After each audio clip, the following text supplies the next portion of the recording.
സംസ്ഥാന ഗാന്ധിദർശൻ വേദിയുടെ നേതൃത്വത്തിൽ ചൂരൽമല മുണ്ടക്കൈ ദുരന്തത്തിൽ അതിജീവനത്തിൻ്റെ ഏറ്റവും ഉജ്ജ്വലമായിട്ടുള്ള മുഖമായി മാറിയിട്ടുള്ള ഒരു പ്രയാസമില്ലാതെ പഠനം പൂർത്തീകരിച്ച് കോഴ്സ് പൂർത്തീകരിച്ച് മുന്നോട്ട് പോകുന്ന പ്രിയപ്പെട്ട നസിയയ്ക്ക് ഇന്ന് ഒരു നല്ലൊരു സാമ്പത്തിക സഹായം ആ കുട്ടിക്ക് മുന്നോട്ട് പോകാൻ, കുടുംബത്തിന് മുന്നോട്ട് പോകാൻ ഗാന്ധിദർശൻ വേദി സംസ്ഥാന കമ്മിറ്റിയുടെ നേതൃത്വത്തിൽ ഇന്ന് സൗകര്യം ചെയ്തിരിക്കുകയാണ്. അബ്രഹാം മാഷ് ഉൾപ്പെടെ ഗാന്ധിദർശൻ വേദിയുടെ എല്ലാവരും ഇവിടെയുണ്ട്. പ്രിയപ്പെട്ട ആലിക്കയും മറ്റുള്ളതായിരിക്കുന്ന സഹപ്രവർത്തകന്മാർ എല്ലാവരും, അരുൺ ദേവ് ഉൾപ്പെടെ എല്ലാവരും ഇവിടെയുണ്ട്. പ്രത്യേകിച്ച് ഗാന്ധിദർശൻ വേദിയോട് ഈ കാര്യത്തിൽ നിങ്ങളെടുത്തിരിക്കുന്ന എഫർട്ടിന് പ്രത്യേകം നന്ദി പറയാൻ ആഗ്രഹിക്കുകയാണ്.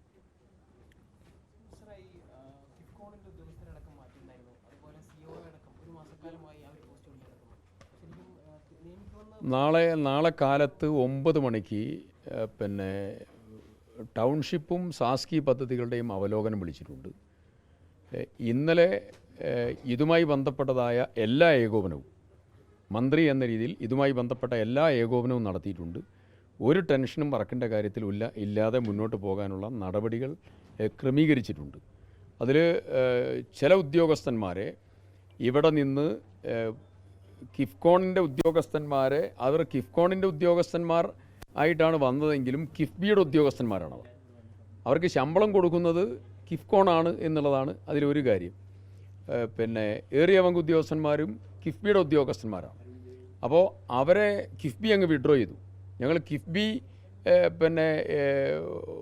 കിഫ്ബിയുടെ ഏറ്റവും പ്രധാനപ്പെട്ട ഉദ്യോഗസ്ഥയോടും സംസാരിച്ചിട്ടുണ്ട്, ചീഫ് സെക്രട്ടറിയോടും സംസാരിച്ചിട്ടുണ്ട്. ഇവിടെ എന്തെങ്കിലും ആൾട്ടറേഷൻ വരുത്തണമെങ്കിൽ ഞങ്ങളോട് സംസാരിച്ചേ പറ്റൂ എന്നുള്ള കൃത്യമായിട്ടുള്ള സമീപനം സ്വീകരിച്ചിട്ടുണ്ട്. അതിൽ ഇവിടുത്തെ വർക്ക്, ടൗൺഷിപ്പിൻ്റെയും സാസ്കിയുടെയും വർക്ക് ഒരു ബുദ്ധിമുട്ടുമില്ലാതെ മുന്നോട്ട് പോകാനുള്ള നടപടികൾ സ്വീകരിച്ചിട്ടുണ്ട്. നാളെ കാലത്ത് 9 മണിക്ക് അവലോകനം വെച്ചിട്ടുണ്ട്. അവലോകനം ജില്ലാ തലത്തിലുള്ള എല്ലാ ഉദ്യോഗസ്ഥന്മാരും ഊരാലുങ്കൽ ഉൾപ്പെടെയുള്ള എല്ലാവരും അതിൽ പങ്കെടുക്കും. സുഗമമായ പ്രവർത്തനത്തിന് വേണ്ടിയിട്ടുള്ള എല്ലാ നടപടികളും സ്വീകരിച്ച് മുന്നോട്ട് പോവുകയാണ്.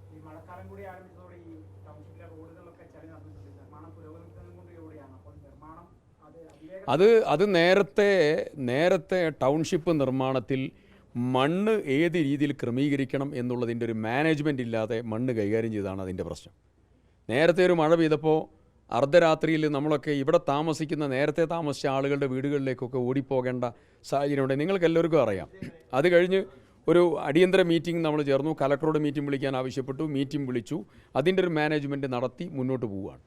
ഇനി ഞങ്ങൾ തിരുവനന്തപുരത്ത് 3 മന്ത്രിമാരുടെ നേതൃത്വത്തിൽ ഞങ്ങൾ യോഗം ചേർന്നു. ആ യോഗത്തിൽ വെച്ചുകൊണ്ട് മഴവെള്ളത്തിൻ്റെ പ്രശ്നം പരിഹരിക്കുന്നതിന് വേണ്ടിയിട്ടുള്ള എമർജൻസി റിക്വയർമെൻറ്റ് ഒക്കെ ഞങ്ങൾ അനുവദിച്ചു. ഇനി ഇവിടെ നിന്ന് വരുന്ന വെള്ളം മുഴുവൻ പ്രശ്നം ആവാതിരിക്കാൻ കൽപ്പറ്റ ടൗണിൻ്റെ പ്രോപ്പർ ഡ്രൈനേജ് മാനേജ്മെൻറ്റിന് വേണ്ടി പഠിക്കാനുള്ള നടപടികൾ സ്വീകരിക്കുകയാണ്. അതൊരു വലിയ പദ്ധതിയാണ്. ആ പദ്ധതിയും ഇതിൻ്റെ ഭാഗമായി കൊണ്ടുവരാനുള്ള ശ്രമം നടത്തിക്കൊണ്ടിരിക്കുകയാണ്. നസിയുടെ ജോലിയുടെ കാര്യത്തിൽ സീരിയസ് ആയിട്ടുള്ള ഇടപെടലുണ്ടാവും. അത് കുറച്ച് ദിവസം കഴിഞ്ഞതിന് ശേഷം പറയാം. കുറച്ച് ദിവസം എന്ന് പറഞ്ഞാൽ കൂടുതൽ ദിവസമില്ല. നമുക്കതിൻ്റെ നടപടിക്രമങ്ങളായിട്ടുണ്ട്, എല്ലാം ആയിട്ടുണ്ട്. ഇപ്പം അതിൻ്റെ നിർമ്മാണ കമ്പനിയോടുള്ള ഒരു സൈനിങ് മാത്രം ബാക്കിയുണ്ട്. ആ സൈനിങ് കൂടെ കഴിഞ്ഞിട്ട് വെച്ചാൽ നമ്മൾ തുടങ്ങും. വേറെ ടെൻഷൻ ഇല്ലേ, ഡിലേ ഇല്ല.